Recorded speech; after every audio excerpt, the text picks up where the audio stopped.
I will make sure that you and I meet one day while we're in the courthouse, and I will take you for every penny you still don't have, and I will come after your daily beast and everybody else that you possibly know. So I'm warning you, tread very effing lightly, because what I'm going to do to you is going to be effing disgusting. You understand me? Mr. Cohen, who said that? I did. And did you say that, Mr. Cohen, in your testimony on page 2?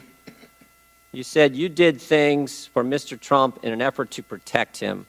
Was that statement that I just read that you admitted to saying, did you do that to protect Donald Trump? I did it to protect Mr. Trump, Donald Trump Jr., Ivanka Trump, and Eric Trump. And in your sentencing statement back in December in front of the judge, you said this, Mr. Cohen, my weakness can be characterized as a blind loyalty to Donald Trump, a blind loyalty that led me to choose a path of darkness. Is that accurate, Mr. Cohen? I wrote that. You wrote that and said that in front of the judge. Is that right? That's correct. Let me read a few other things here, and let me ask you why you did some of these things. When you filed a false tax return in 2012, 2013, 2014, 2015, and 2016, was all that out of blind loyalty to the president? No, it was not. When you failed to report $4 million in income to the Internal Revenue Service, did you do that to protect Donald Trump? No, I did not. And when you failed to pay $1.4 million in taxes, I got constituents who don't make that in a lifetime. When you failed to pay $1.4 million in taxes to the U.S. Treasury, was that out of some blind loyalty to the President of the United States? It was not, but the number was 1.38 and change, and I have paid that money back to the IRS at this time. I think the American people will appreciate that 1.3. And I would also just like to say it was over a course of 5 years, approximately $260,000 a year.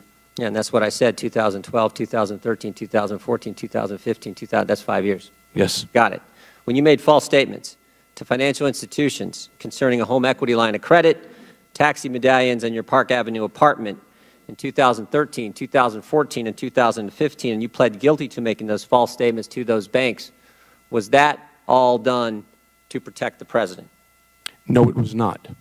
How about this one? When you created the fake Twitter account, Women for Cohen, and paid a firm to post tweets like this one, in a world of lies, deception, and fraud, we appreciate this honest guy at Michael Cohen, hashtag TGIF, hashtag handsome, hashtag sexy.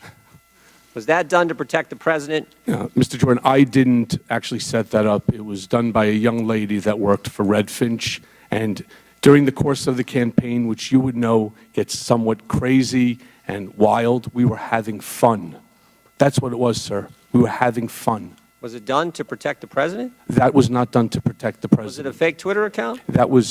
No, that was a real Twitter account. It exists. You pay a firm to create this Twitter I didn't account, pay the firm Women to for do Cohen. that. It was done by a young lady that works for the firm. And again, sir, we were having fun during a stressful time. The point is, Mr. Cohen, did you lie to protect the president or did you lie to help yourself? I'm not sure how that helped me, sir. I'm not sure how it did either. Right. And I would like to also think note that more than half the people on that site are men. Here's the point. The chairman just gave you a 30-minute opening statement, and you have a history of lying over and over and over again, and frankly, you don't have to take my word for it. Take what the court said. Take what the Southern District of New York said. Cohen did crimes that were marked by a pattern of deception and that permeated his professional life. These crimes were distinct in their harms, but bear a common set of circumstances. They each involved deception and were each motivated by personal greed and ambition.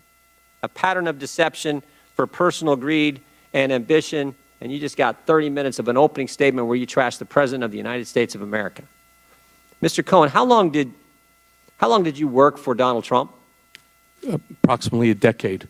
10 years? That's correct. And you said all these bad things about the president there in that last 30 minutes, and yet you worked for him for 10 years? All those bad things, I mean, if it's that bad, I can see you working for him for 10 days, maybe 10 weeks, maybe even 10 months. But you worked for him for 10 years. Mr. Cohen, how long did you work in the White House? I never worked in the White House. And that's the point, isn't it, Mr. Cohen? No, sir. Yes, it is. No, it's not, sir. You wanted to work in the White House. No, sir. You didn't get brought to the dance. Sir. And now? I was extremely proud to be personal attorney to the President of the United States of America. I did not want to go to the White House. I was offered jobs. I can tell you a story of Mr. Trump reaming out Reince Priebus because I had not taken a job where Mr. Trump wanted me to, which is working with Don McGahn at the White House General Counsel's Mr. Cohen, office. you work for the President. Sir, one second. All right. What I said at the time, and I brought a lawyer in who produced a memo as to why I should not go in, because there would be no attorney-client privilege, and in order to handle some of the matters that I talked about in my opening, that it would be best suited for me not to go in, and that every president had a personal attorney. Here's what I see. Here's what I see.